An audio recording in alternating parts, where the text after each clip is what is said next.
是在地新闻，乡亲继续来看这重大消息。国安会前秘书长金溥聪加入到侯友宜的阵营，希望会当来优待到侯友宜的声势。不过哪像无解应效，上新的民调，侯友宜也是以17%排第3名，第1名是赖清德34%，第2名郭文哲25%。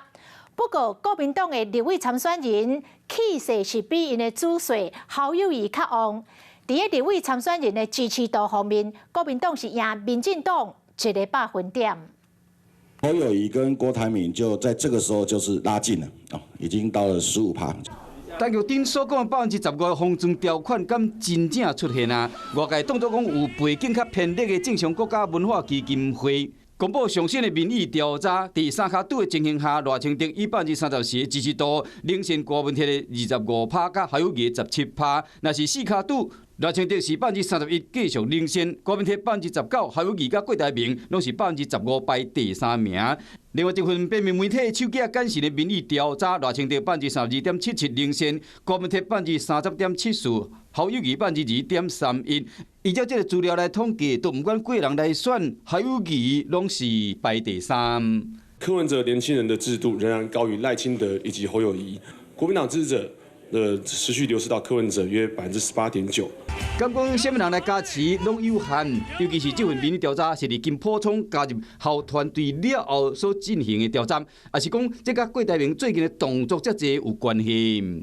我相信郭台铭董事长是世界级的企业家，世界级的这个领导者，所以说他绝对会信守他的承诺。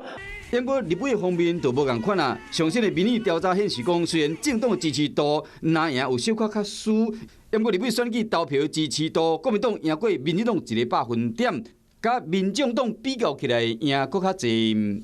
当然跟还没有全面提名完会有关系，就继续找正将，嘛是要有政策。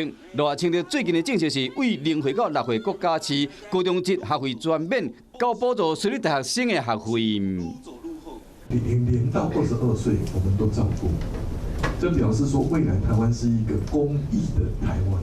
强调教育平权，赖清德要减轻学生负担，希望讲会使争取少年人的支持。嗨，我是庄宇杰，想要看到更多的新闻内容吗？赶快订阅华视新闻的 YouTube 频道，并且开启小铃铛，跟着宇杰一起看新闻吧。